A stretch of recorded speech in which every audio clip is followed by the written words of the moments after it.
नमस्कार। आज हम देख रहे हैं एग्जाम्पल नंबर 3। तो देखो तीसरा एग्जाम्पल है। एक गणित वक्र में इस प्रकार चलता है कि इसके स्पर्श रेखा तथा विलंबित त्वरण सदा समान रहते हैं और इसकी स्पर्श रेखा का कोणीय वेग अचर रहता है। तो पथ ज्ञात कीजिए।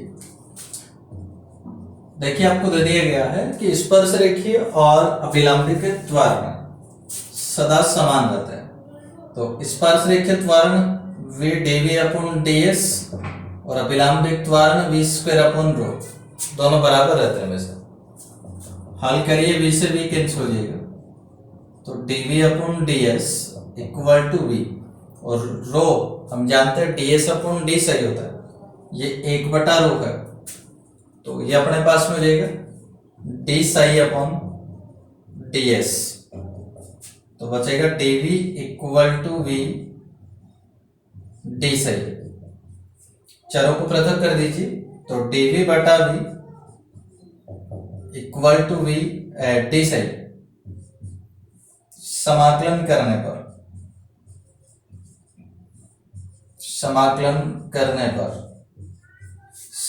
करिए dv बटा v का कर देंगे log v equal to d सही का हो जाएगा सही प्लस अचर हमने जोड़ दिया यहाँ log से, log हटा दीजिएगा।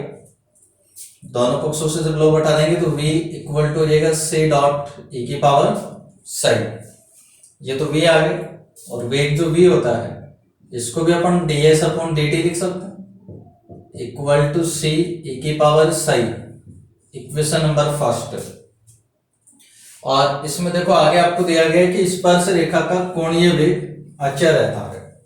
तो स्पर्श रेखा का कोणीय वेग यानी कि d सही अपॉन dt ये भी आपको दिया गया है, अचर रहता है।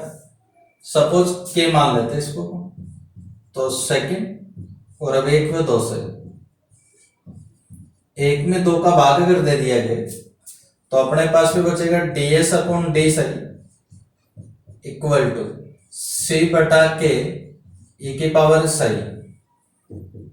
चारों को पृथक कर देंगे तो ds इक्वल टू c बटा के e की पावर सही डी सही।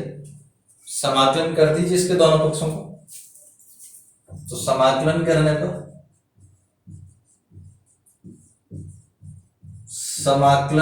पर हाँ भाई देखो ds का समाकलन हो जाएगा s इक्वल टू c बटा के अचर है तो बचे e की पावर सही और e की पावर सही का समाकलन e की पावर सही प्लस अचर हमने b जोड़ दिया यहाँ तो s equal to a e की पावर सही प्लस b। यहाँ ये जो c बटा k है इसको हमने क्या लिख दिया है कैपिटल A। तो ये आपके पास में आ गया पथ का समीकरण। तो ये पथ का अभिष्ट समीकरण है, ये पथ का अभिष्ट समीकरण है। ठीक है, ये आ गया कण के पथ का समीकरण। तो नेक्स्ट एग्जांपल नंबर 4। यदि किसी समतल वक्र में गतिमान एक कण के स्पर्श रेखीय तथा अभिलंबित त्वरण सदैव अचर रहते हों तो सिद्ध कीजिए कि t समय में गति की दिशा द्वारा घुमा हुआ कोण psi equal to a log 1 plus bt द्वारा दिया जाता है। ठीक है, देखते हैं। देखिए समतल वक्र में गतिमान एक कण के स्पर्श रेखीय और अभिलंबित त्वरण सदैव अचर रहते हैं। तो स्पर्श रेखीय त्वरण अचर रहता है।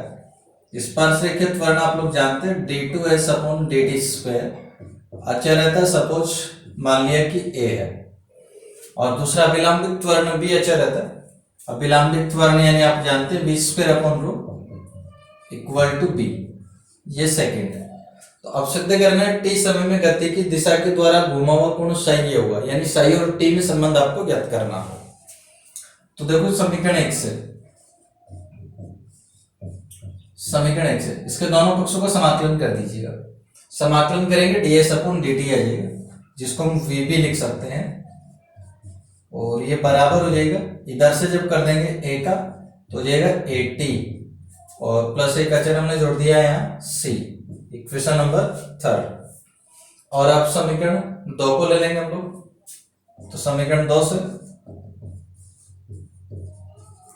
समीकरण तो आपके पास में है v square upon rho equal to b. इसमें क्या करेंगे अपन, इस एक वी को तो अलग कर देंगे और जो दूसरा वी है इसको अलग कर देंगे। वी स्क्वायर को वी इंटू वी तो हम लिख ही सकते हैं ना, इक्वल टू बी।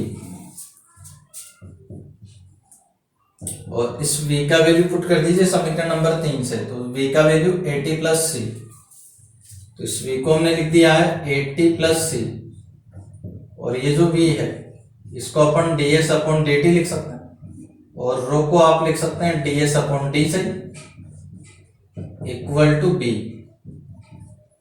तो 80 प्लस सी और ये बनेगा आपके पास में d psi upon d t, तो d psi upon d t equal to b. चरों को पृथक कर लेंगे, टी को एक साइड कर देंगे, साई को एक साइड कर देंगे, तो हो जाएगा d psi equal to b बटा 80 plus C D T.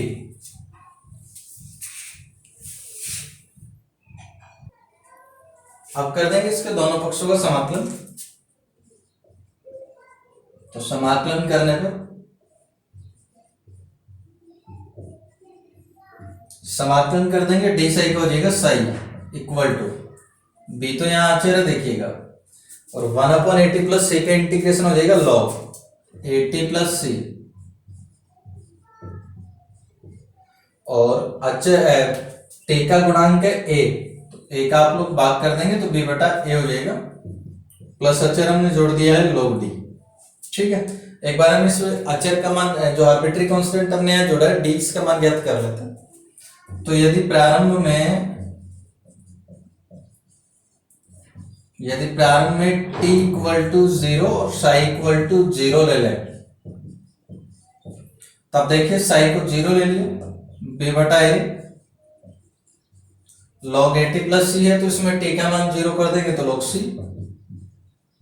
Plus log d, तो यहां से लॉग डी इक्वल टू यह आ जाएगा माइनस बी बटा ए लॉग सी, और अब इस लॉग डी का मान पुट कर दीजिएगा, तो लॉग डी का मान रखने पर लॉग डी का मान रखने पर तो लॉग डी का वैल्यू जब पुट कर देंगे तो साई इक्वल टू बी बटा ए लॉग 80 प्लस सी और प्लस लॉग डी, तो लॉग डी का मान माइनस बी बटा ए लॉग सी।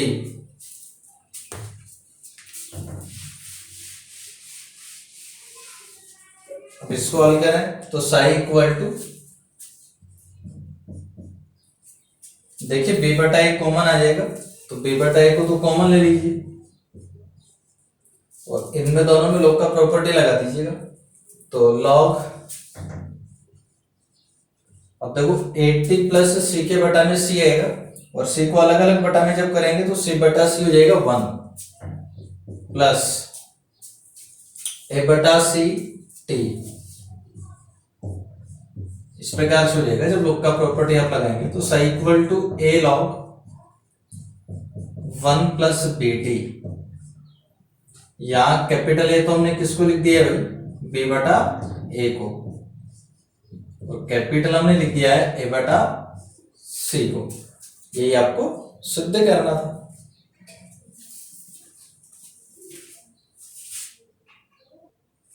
तो नेक्स्ट देखते हैं एग्जाम्पल 5।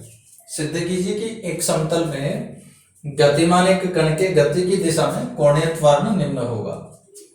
देखिए हमें सिद्ध करना है कि ये कोणीय त्वरण होगा। अब जो कोणीय त्वरण होता है d2 psi upon dt square हो जाएगा, और इसको हम लिख देंगे d by d t of d psi upon d t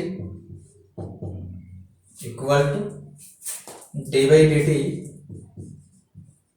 ये जो d psi upon d t है इसको अपन लिख सकते हैं d psi upon d s dot d s upon d t equal to d by d t of, अब देखो d s upon d t ये तो बन गया वेग v, और बटा हम जानते हैं डी एस अपॉन डी सही होता है रो, लेकिन ये D psi upon d S है, तो ये बन गया 1/रो।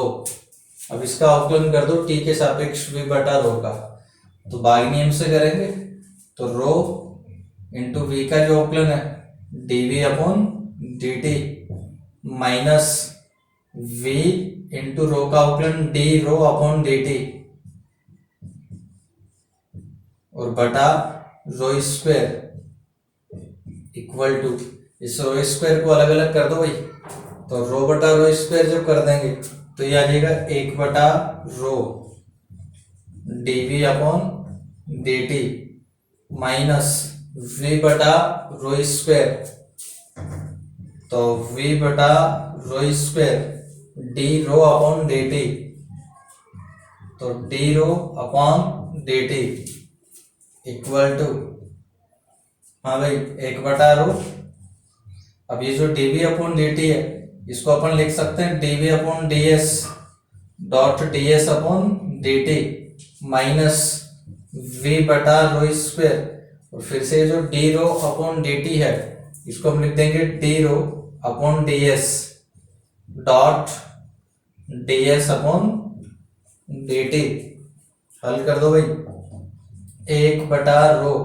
अब इसमें देखो ds अपॉन dt वेग बन गया v, dv upon ds minus, इसमें भी देखो ds अपॉन dt हो जाएगा v और इससे मल्टीप्लाई होगा तो v स्क्वायर बटा rho square d rho upon ds। ये आगे आपके पास में कोणीय त्वरण, ये हमें सिद्ध करना था।